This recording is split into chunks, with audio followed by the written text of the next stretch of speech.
og velsmagende afdeling for Bornholm får snart et nyt mikrobryggeri. Sammen med sin australske kæreste har Christian Skovdal Andersen bosat sig her på Bornholm, og inden længe åbner de bryggeriet Pennyland. Velkommen til, Christian, and welcome Jessica Jenkins. Thank you for joining us today. Christian, jeg lægger lige ud på dansk. Først og fremmest, hvorfor vil I åbne et mikrobryggeri her på Bornholm? Jamen det vil vi, fordi vi bor her først og fremmest, og så har vi gået og tumlet med nogle idéer i de sidste par år, og hvor vi prøver at lave en ny slags øl. Det er jo sådan, at de fleste bryggerier, ja faktisk i hele verden, men i hvert fald i Danmark, de laver øl ud fra de samme ingredienser, de samme råvarer, samme malt og samme humle. Og vi tror, der kunne være et marked for øl, der er lavet af nogle andre ting. Hvad kunne det være for eksempel? Jamen det er for eksempel her på Bornholm, der bliver der dyrket en del spelt og egenkorn og typer andre kornsorter end lige byg, som man normalt bruger til øl. Det er en rigtig spændende ingrediens at arbejde med, hvis man gør det rigtigt. Der er også en masse, som alle ved, at den bornholmske natur er meget rig på forskellige urter og meget unikke planter og gevækster, som man også vil kunne bruge til at krydre øllet med. Så det er noget af det, som vi håber, vi vil kunne komme ud med her i løbet af det næste års tid. Er det et mikrobryggeri kan, eller hvad? Hvad er det egentlig, det kendetegner? Jamen, der er ikke nogen fast definition på, hvad der er et mikrobryggeri. Der er ikke nogen bestemt størrelse. Vi planlægger at lave i størrelsesordenen 100.000 liter om året. Og det lyder umiddelbart af meget. Det er i hvert fald mere, end man selv kan nå at drikke. Men formentlig. Men i virkeligheden der er det ikke ret meget. Det er, hvad Carlsberg de kan lave på en enkelt formiddag. Okay, sådan selv lidt i relief her. Ja. Og hvor kommer det til at ligge henne? Jamen, vi lægger det på havnen i Tegn, i en nedlagt fiskefabrik. Og hvorfor lige der? Jamen, der er egentlig flere årsager. Først og fremmest så kan vi begge to rigtig godt lide Tegn som by, fordi den har havnen, som fortsat er en industrihavn. Der er ikke på samme måde, den er ikke på samme måde turistdrevet som mange af de andre små bornholmske havne. Så der er stadig aktiviteter hele året. Og det er jo vigtigt, når man skal gå på arbejde hver dag, også i vinterhalvåret, at der sker noget der, hvor man er. Udover det, så fandt vi også bare det, som jeg forventer er de perfekte lokaler til det, vi gerne vil. Okay, og hvor langt er I sådan med bryggeriet og produktionslokaler og alt sådan noget her? Altså, hvor langt er I i processen? Jamen, vi begynder at slå hul i det første væg her næste uge. Og så bryggeriet og tankene og alle vores træfade, de står på lager og er parat til at blive rykket ind. Okay, det lyder jo spændende. Det er meget spændende. Christian, du er jo i forvejen, som jeg har forstået det, indehaver af Beer Here. Og siden du etablerede det i 2008, der har du stået bag, er det 50 øl, eller er det endnu flere? Hvor mange er vi oppe på? Ja, jeg tror i Beer Here-regi, der er vi nok omkring en 50 stykker. Men jeg har haft bryggeri før det også, helt tilbage fra 2004. Hvor vi også nåede at komme ud med en 100 stykker på markedet. Så jeg har prøvet at lave nogle forskellige øl gennem tiden, og det er også noget af den erfaring, som jeg håber, vi kan trække på. Hvordan begynder man på sådan noget her? Jamen, da jeg begyndte i slutningen af 90'erne med at lave øl derhjemme, der var det jo helt anderledes i forhold til, hvad det er i dag, hvor man kan gå ned i supermarkedet og finde et bredt udvalg af forskellige øl. Dengang var det langt sværere at få fat i interessant øl. Og så tænkte jeg at begynde at lave det selv, for at netop få adgang til de øltyper, som man ikke bare kunne gå ned og købe. Og så blev jeg ligesom bidt af det, og har siddet i fælden lige siden. Så det var sådan en egen interesse simpelthen, og trang til noget andet end det, der var? Det startede som en hobby, og så er det så udviklet sig til at blive en levevej. Det er jo imponerende nok. Du har jo taget nogle stykker med her, der står her på bordet, som er fra Beer Here. Hvad kendetegner dem, du har med her i dag? Jamen, de kendetegner, så ved jeg, de er meget inde i den stil, som jeg laver i Beer Here, som er meget anderledes end det, vi gerne vil lave i Pennyland, når vi starter det op her med et par måneder.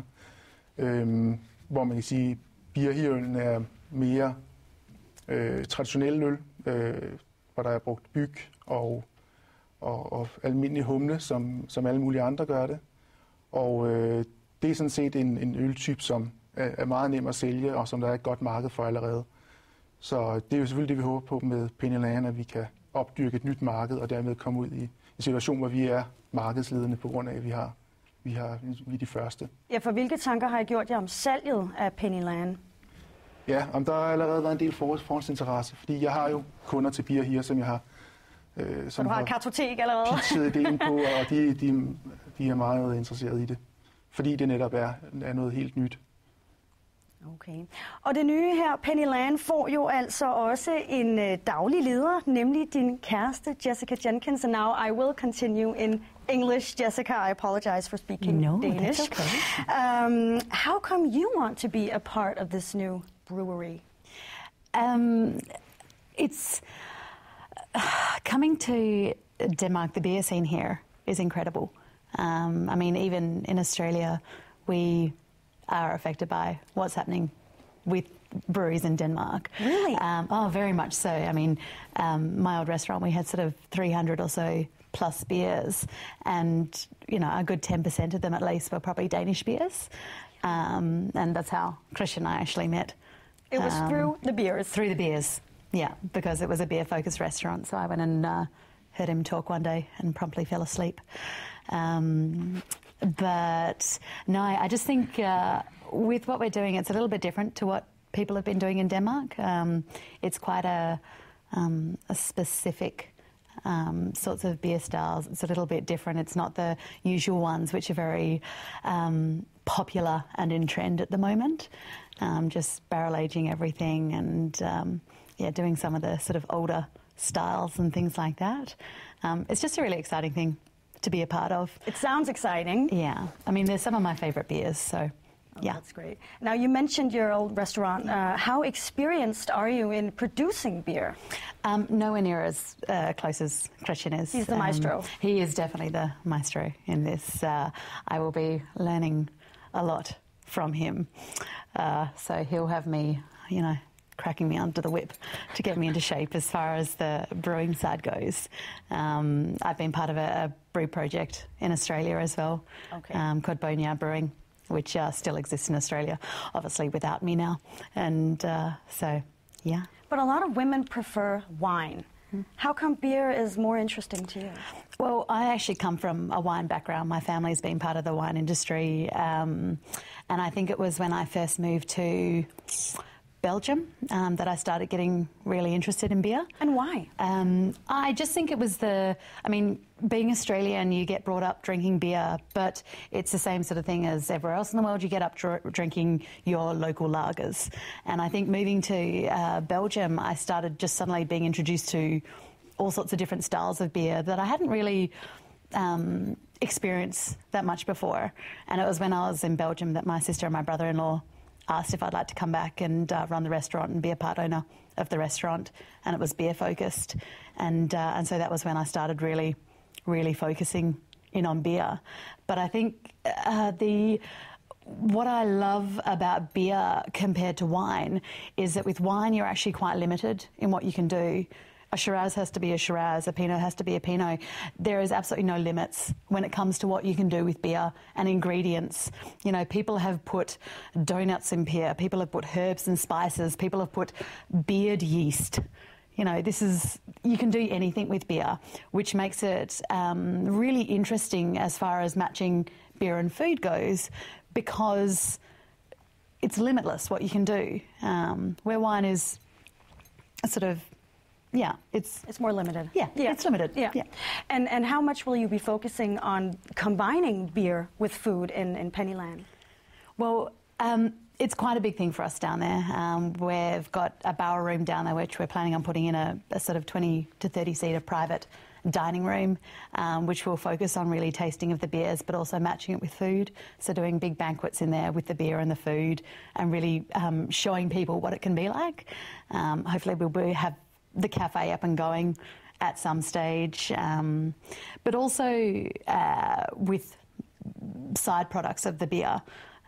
It's quite important to us to, well, sort of not to have wastage and stuff. So little things like with our styles of beer, things can go wrong, so we can get vinegar. So, you know, we're going to work with that and produce vinegar and pickles and things like that, just so it's really using everything that we have down there. And yeah. It sounds exciting. Yeah.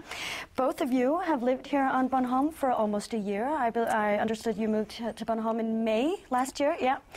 Jessica, how has it been living on Bornholm? I've loved it. I think we've loved it. And compared to a life in Melbourne, Australia? It's a bit different. You know, strangely enough, there's not little wine bars that you can walk down to and things like that. I don't have a local coffee shop anymore. But I've loved coming to Bornholm. It's a massive lifestyle change, but one that's really exciting. I mean, we're city people, both of us, and have been for quite a while. But it's actually lovely having a garden, and we walk through the forest every day and walk down to the beach in summertime and swim. And, you know, everyone here has been incredibly welcoming. That's good to hear. Which is, you know, I think it's that island mentality of new people arrive. Everyone just, you know, wants to get to know you and invites you to everything. So I found it incredible. Yeah. And the climate? Fresh. No, it's colder. I'm from a place that sort of in wintertime it gets to 20 degrees plus. So getting down to zeros and minuses, we have the fire going constantly, and it's normally me standing in front of it. Yeah. Ja. Her til sidst, Christian, hvornår kan jeg komme og besøge Pennyland? Jamen, vi har en ambition om at servere det første øl til Trollingfestivalen her i slutningen af april. Det lyder jo rigtig godt. Det lyder som god timing, ikke? Det synes jeg. Og vi skal lige have sat på plads, inden vi slutter, navnet Pennyland. The name, Pennyland. I'll get that one. It's a family name from my family, which actually dates back to, well, first settlers in Western Australia, and that went back to Wales before then. And it actually means on top of on top of the hill or on top of the rock, which I always found slightly amusing because when we first said we were moving from Copenhagen to Bornholm, everyone said, they have rocks there. And I was like, yeah, I'm from Australia. We have rocks. They get scattered around, but apparently it's a thing here because you know, mainland doesn't have rocks. But so it's just a name that has always been part of my family and has sort of been passed down. It's been used for properties. It's been used for boats. We were actually going to call the restaurant Pennyland, but ended up changing that one. Okay. But I just felt it was a really nice next step in the sort of little history of the family. So I would wish you good luck with Pennyland. Thank you for joining us today. Thank you. Velkommen.